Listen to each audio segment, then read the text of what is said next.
Jacob was fleeing from Esau's anger, and he was going back to his mother's brother's household. And he had this vision, and he saw God sitting on his throne and a ladder, and angels going up and down the ladder. And at the end of it, remember, he after God kind of promises him some things, he says in chapter 28 and verse 20, he says, if God will be with me and keep me in this way that I'm going, and give me bread to eat and clothing to put on, so that I may come back to my father's house in peace, then the Lord shall be my God. And so he kind of makes this, if these things happen, then this is what I will do. So in essence, God is kind of being tested here. Is this a God who can go with him to this foreign country? Is this a God who can really take care of and provide for him? And so he's wanting to know about God. And so what we're going to see in the next couple of chapters is, watch how abundantly God is able to supply for Jacob, even away from the promised land. And so it starts in chapter 29 and verse 1, and it says, Jacob went on his journey, and he came to the land of the people of the east. And he looked and saw a well in the field, and behold, there were 3 flocks of sheep lying by it. For out of that well they watered the flocks, and a large stone was on the well's mouth. Now all the flocks would be gathered there, and they would roll the stone from the well's mouth, water the sheep, and put the stone back in its place on the well's mouth. And so he comes to his mother's homeland, and he finds this well here, and all these shepherds are sitting around, and they're waiting to water their sheep. And it seems kind of like they had this sort of agreement among them that they would not open the well, they would not water their sheep until everybody had shown up. And maybe it's because, that stone would have been heavy. It would have been a big, heavy stone. And so maybe they just don't want to move it off the well more than once a day or what have you. And so they're all kind of sitting around waiting for all the shepherds to show up. And so, first of all, just as he asked, God has brought him safely to this land. In verse 4, it says, Jacob said to them, my brethren, where are you from? And so they said, we're from Haran. Right? That's the land he wants to get to. And he said to them, do you know Laban, the son of Nahor? And they said, we know him. And so he said to them, is he well? And they said, he is well. And look, his daughter Rachel is coming with the sheep. And so he gets to this land, and he finds people that know his mother's family. And so he's getting closer. And so he sees Rachel coming, and it says in verse 7, he said, look, it's still high day. Is it not time for the cattle to be gathered together? Water the sheep and go and feed them. But they said, we cannot until all the flocks are gathered together, and they have rolled the stone from the well's mouth. Then we will water the sheep. And so as we said, they're waiting for all the shepherds to show up before they move it. But that's not good enough for Jacob. He sees Rachel coming. This is his distant cousin, or this is his mother's niece. And so it says, now while he was still speaking with them, Rachel came with her father's sheep, for she was a shepherdess. And it came to pass, when Jacob saw Rachel, the daughter of Laban, his mother's brother, and the sheep of Laban, his mother's brother, that Jacob went near and rolled the stone from the well's mouth and watered the flock of Laban, his mother's brother. And so nobody else is going to move that stone because not all the shepherds are there. But Jacob is going to feed or water the sheep of Rachel's. And so it's kind of a reverse of what happened earlier. Remember when Abraham sent his servant to find a wife for Isaac, and the servant prayed and said, if the woman comes out and she says, I'll give you water and your camels water, and then she watered all of his camels. Well, it's kind of the same thing. The same families are meeting up, and they're meeting at a well, but this time it's Jacob, it's Abraham's descendant, who is going to do the watering. He's the one that is hospitable in this situation. Very likely this is a heavy enough stone that Rachel would not be able to move it on her own. And so instead of having to wait for all the shepherds to get there, Jacob just moves the stone and he waters Rachel's sheep for her. And then it goes on in verse 11, and it says, then Jacob kissed Rachel, and he lifted up his voice and he wept.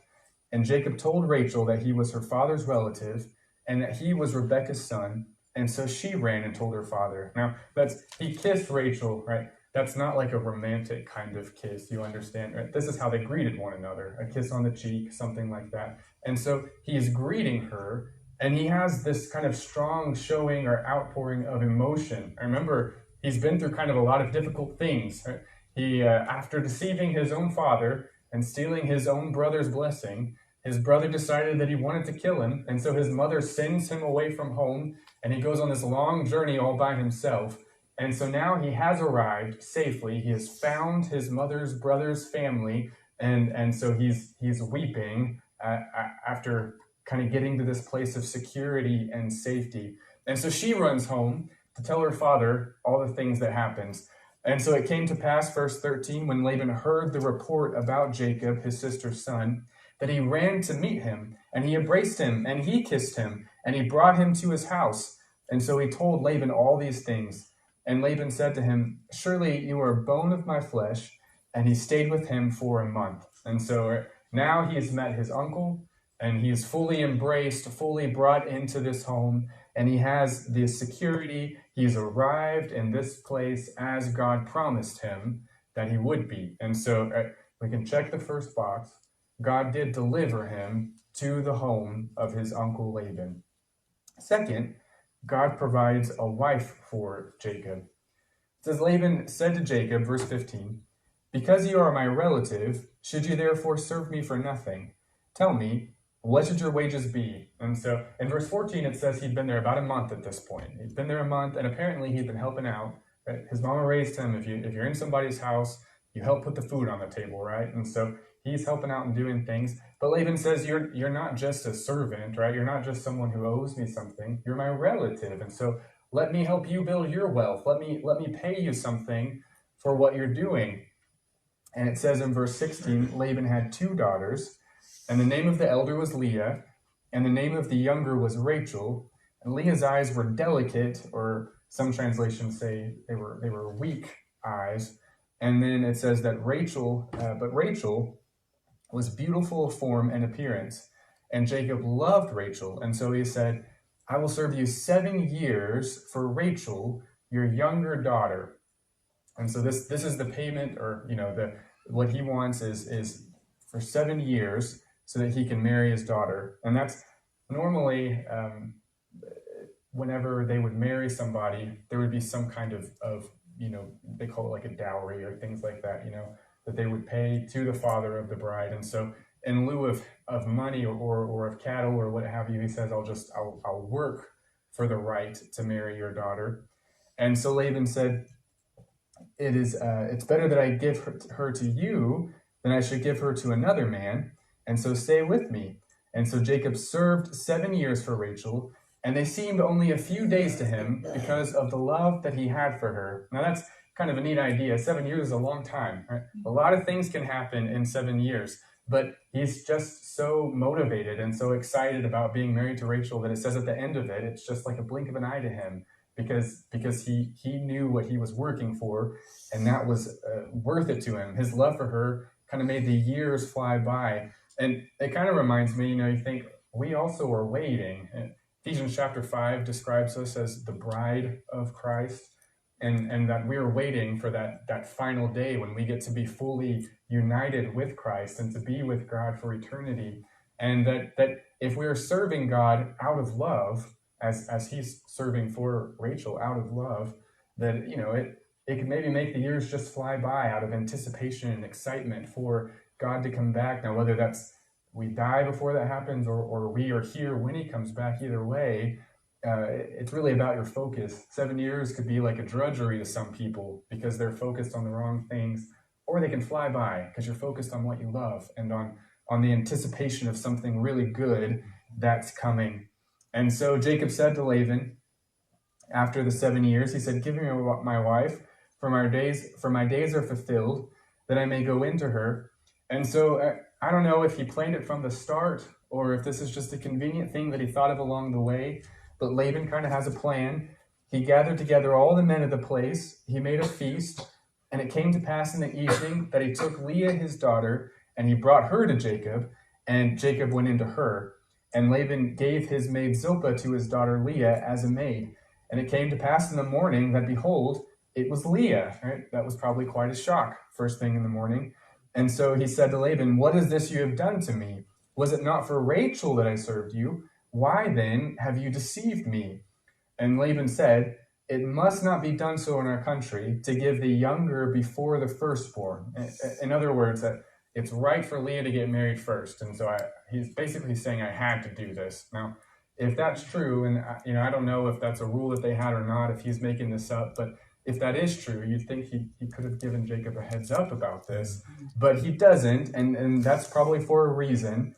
He says in verse 27, he says, "Fulfill her week, and we will give you this one also for the service which you will serve me still another 7 years." And so he knows Jacob wants to marry Rachel, and so he says, "I'll go ahead and let you marry her a week from today, and then you can stay here another 7 years." And so now Laban has both of his daughters married, so he doesn't have to worry about what's going to happen to them after he's gone.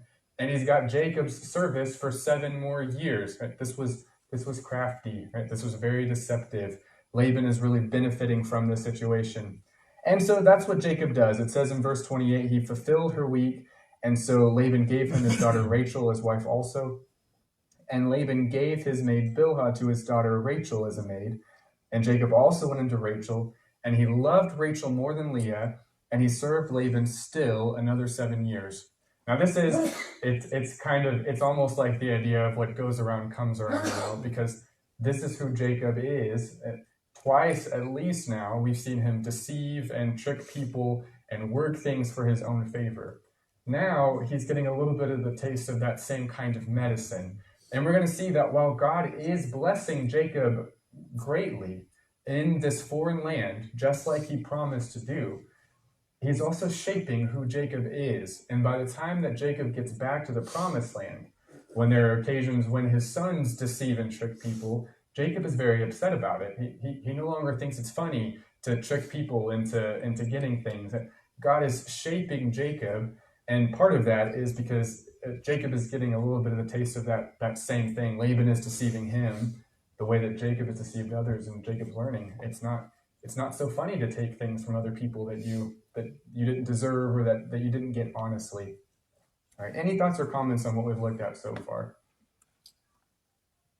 All right, so God has delivered him to the promised land. Oh, I'm sorry. Yes, ma'am. This doesn't speak very highly for the people that Abraham came from. No, it doesn't.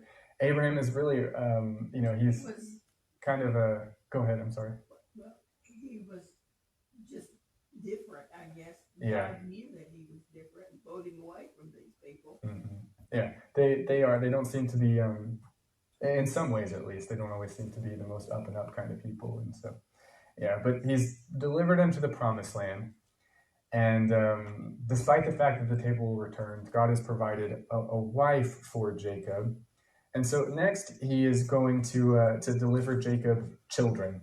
That begins in verse 31. It says, "When the Lord saw that Leah was unloved, he opened her womb, but Rachel was barren." Right? And so Rachel has Jacob's attention. Rachel has Jacob's love. And so God has sympathy for Leah, who is an unloved wife.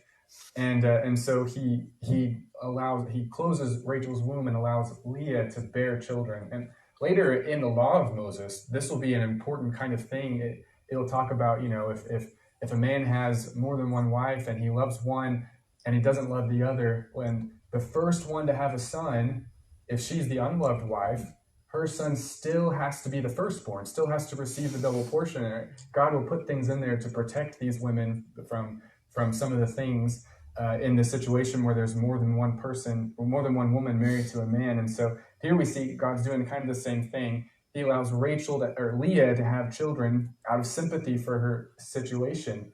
And her first 3 children, Leah seems very focused on getting Jacob's attention.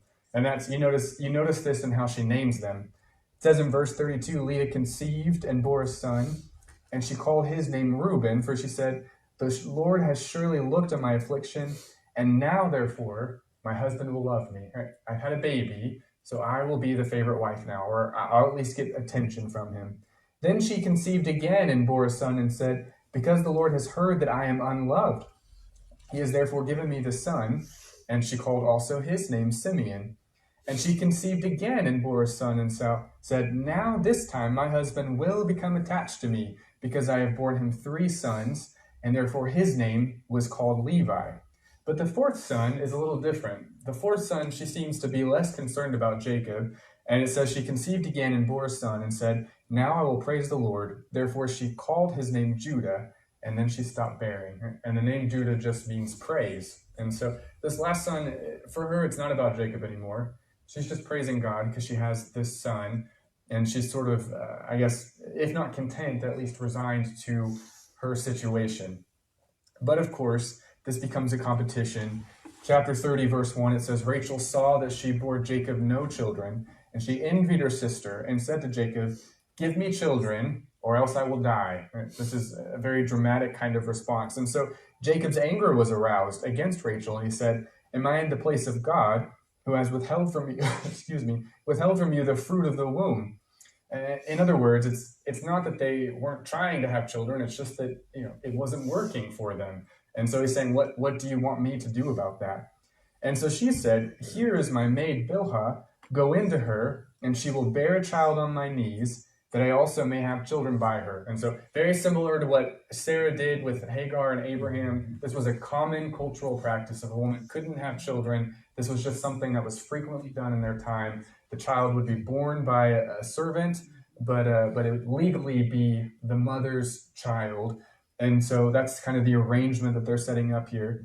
And so she gave him Bilhah, her maid, as wife, and Jacob went into her. And Bilhah conceived and bore Jacob a son. And Rachel said, "God has also judged my case, and he has also heard my voice and given me a son." Therefore she called his name Dan.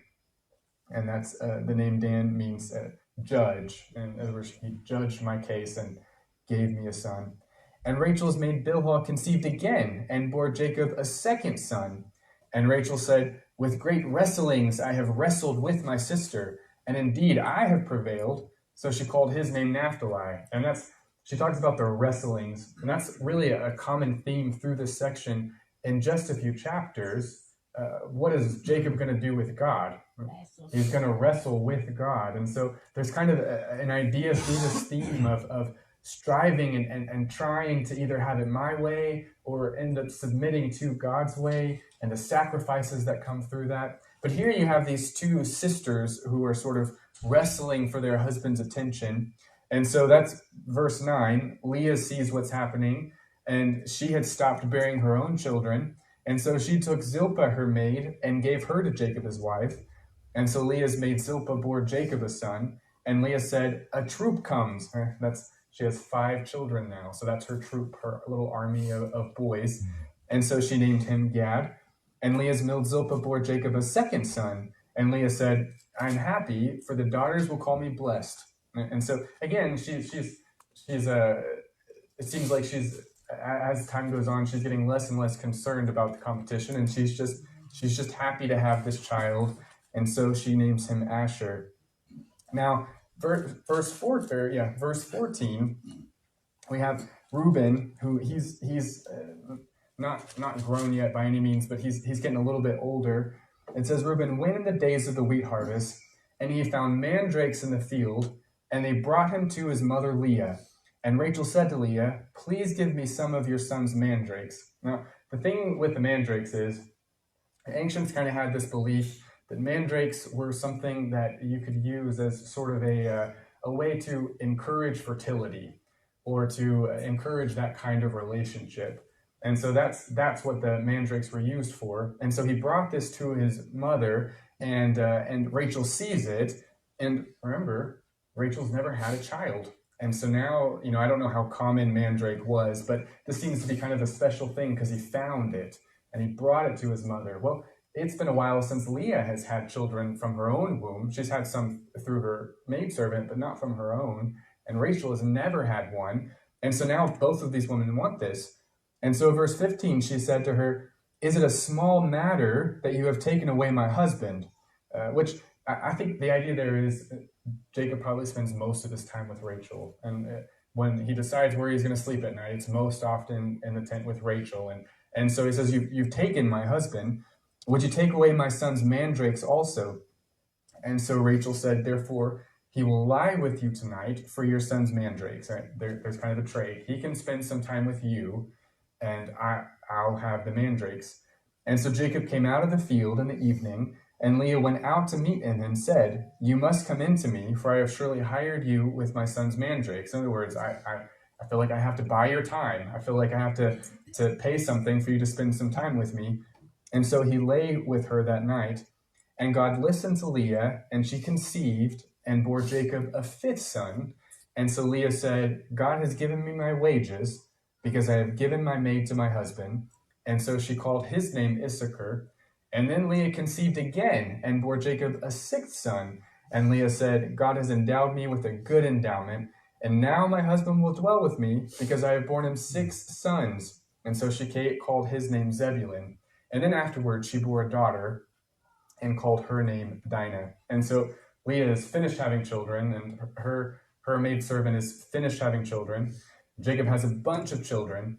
But then in verse 22, after all of that is over, it says, God remembered Rachel, and God listened to her, and he opened her womb. And she conceived and bore a son, and said, "God has taken away my reproach." And so she called his name Joseph, and said, "The Lord shall add to me another son." And so 7 years have gone by since he married both of these women.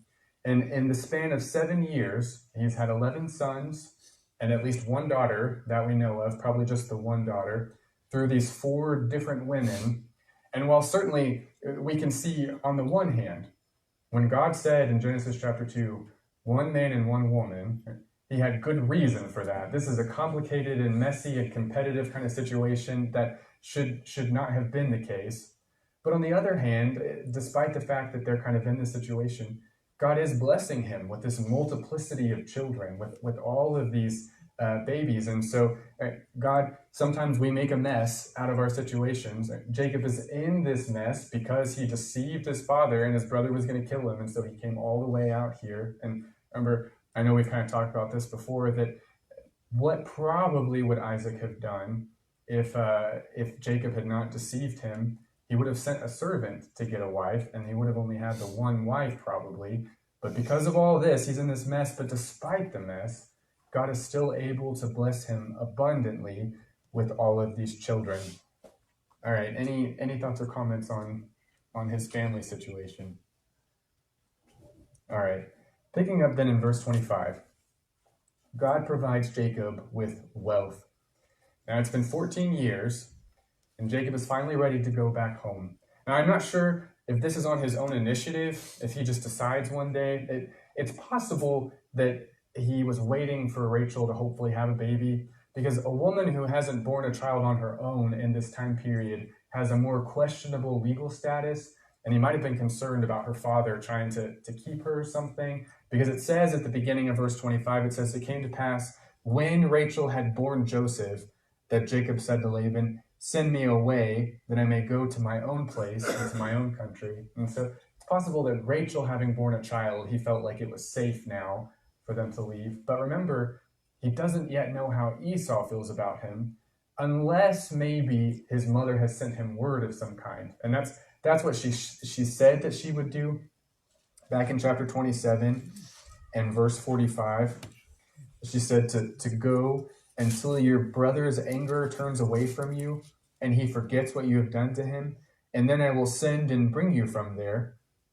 And so she says, I'll send a message. But in a couple of chapters, when we get their confrontation from Esau, Jacob is terrified. And so my suspicion is Rachel probably hasn't reached out to him yet, or Rebecca hasn't, but it doesn't really tell us exactly what the initiative is. It just says he decides he's ready to go home. And it says in verse 26, he says, "Give me my wives and my children for whom I have served you." And so this is what God has blessed him with so far. He doesn't mention wealth of any kind yet. He just mentions the wives and the children. The wealth is still to come. And he says, "For you know my service, which I have done for you." But Laban doesn't want to see him go. And he kind of has a plan. And so Laban said to him, "Please stay, if I have found favor in your eyes, for I have learned by experience that the Lord has blessed me for your sake." And so he said, "Name me your wages, and I will give it." In other words, if you will stay, you can name what I pay you, and I'll give it to you. Anything you want, if you'll just stay here longer. And so Jacob said to him, "You know how I have served you, how your livestock has been with me. For what you had before I came was little, and it has increased to a great amount. And the Lord has blessed you since my coming. And now, when shall I also provide for my own house? In other words, I'm working really hard, and God is blessing everything I'm doing, but it's all yours. You're keeping all of it at the end of the day. And I now have a family of, what was it, 12 children so far, 11 boys and 1 girl, a family of 12 children to provide for, and a home to get back to. How am I supposed to provide for my own house? And so verse 31, he said, what shall I give you? Right. Laban says he's willing to give anything. And so Jacob said, you shall not give me anything. Right. If you will do this thing for me, I will again feed and keep your flocks. In other words, he's saying, I'll stay longer. And in fact, Jacob is going to stay for 6 more years after this moment happens. And you can see that if you look in chapter 31 and in verse 41, chapter 31 and verse 41, he says, thus I have been in your house 20 years. I served you 14 years for your 2 daughters and 6 years for your flock, and you have changed my wages 10 times. And so we've reached the end of the 14 years. Now he's going to serve another 6 years for the wealth, for the flock.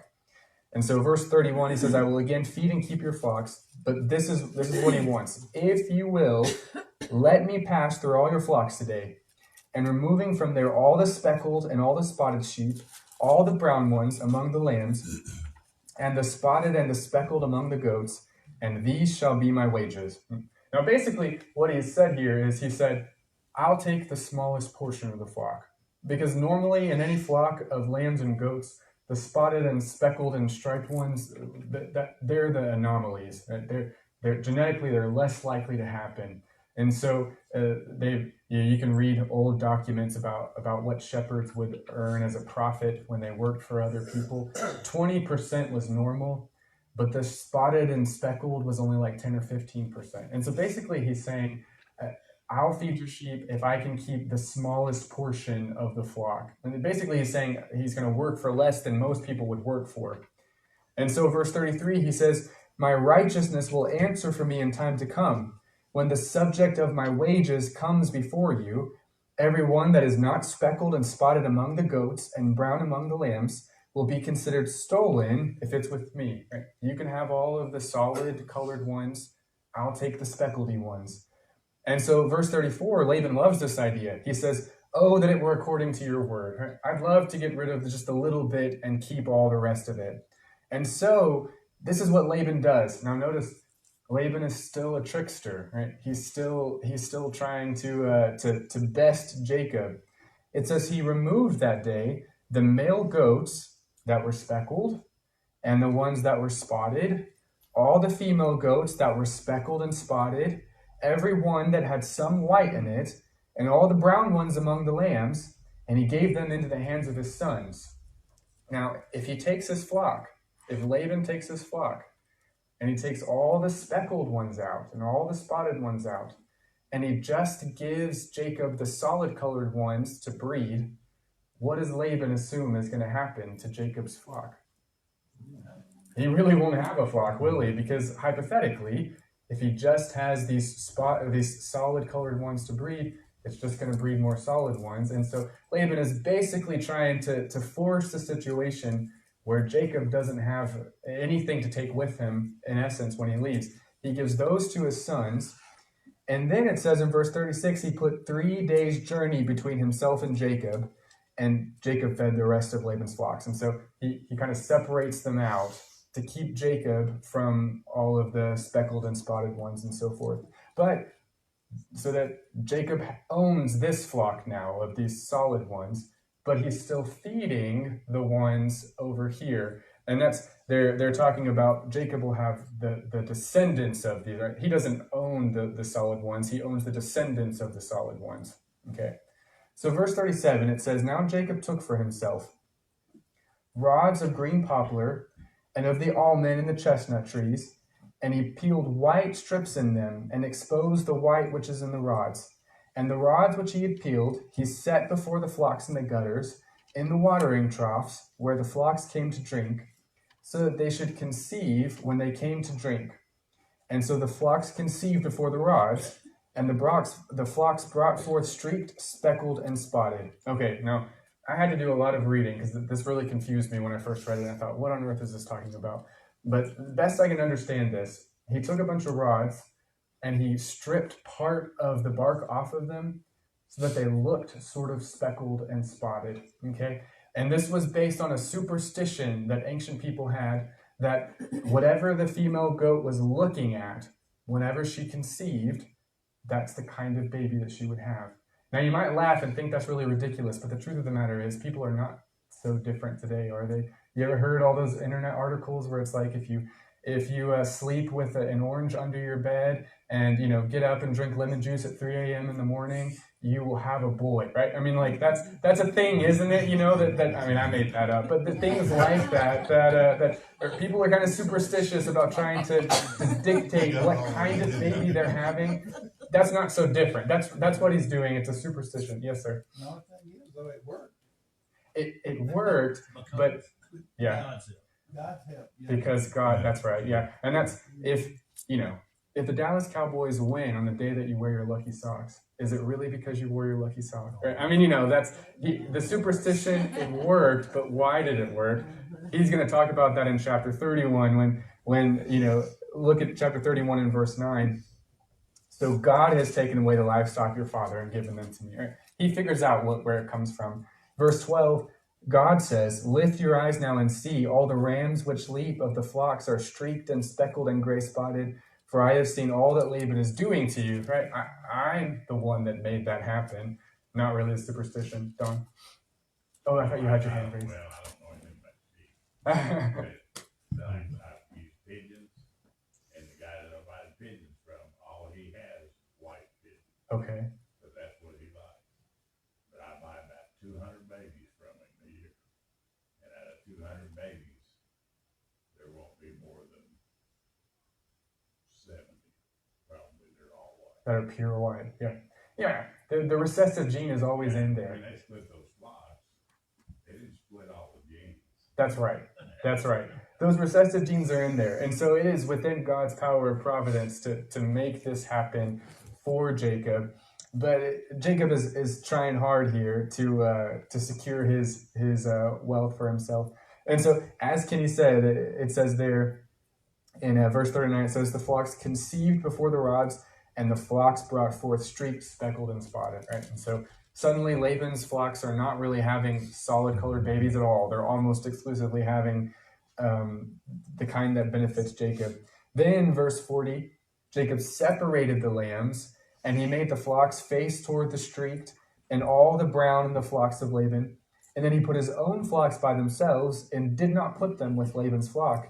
And it came to pass, whenever the stronger livestock conceived, that Jacob placed the rods before the eyes of the livestock in gutters, that they might conceive among the rods. And so basically, this is a little more scientific.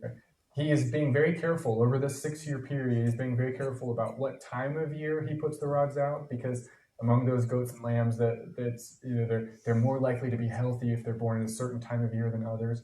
And he's looking at them and saying, that's a really strong looking one, and so he's going to put it out, or that one's a little weak, and so I'm not going to put the rod out, and that will be Laban's, and so he's being very picky about when he does the rod thing. Verse 42, when the flocks were feeble, he did not put them in, and so the feebler were Laban's, and the stronger were Jacob's. And so he very carefully hatches and puts his plan into motion. But as we said, God is really the reason why he prospered. And that's what God told him. He said, I will bring you back to the promised land. And that's what God wants. God is concerned about Jacob going to this foreign land with all these foreign idols. He's concerned that Jacob is not going to come back, or he's going to come back worshiping idols, which it seems to a degree that he does. And he's trying to get Jacob back. And so Jacob said, if you will provide for me while I'm there, you'll be my God when I get back. And so God has blessed him. He got him safely there, and he's blessed him with a wife and with children. And now, verse 43, the man became exceedingly prosperous and had large flocks, female and male servants, and camels and donkeys. And of course, camels are a kind of a status symbol. It's saying he became extremely wealthy, able to take those flocks and sell them for other things while he was living with Laban. Now, of course, the drama with Laban is not over, and they're fixing to kind of get into it. But we can see here in this section that the idea of trusting God, because he does provide for us, and of course he provides spiritual blessings today, and that God can overcome for us even when others are cheating us, right? God can take care of us, and that sometimes we learn things the hard way. That's Jacob cheated people, and now he's learning the hard way what that feels like. Sometimes we can just read and learn that way, and that's really the better way to go. And so, all right, I will turn that over to John. And are there any last thoughts or comments? Okay.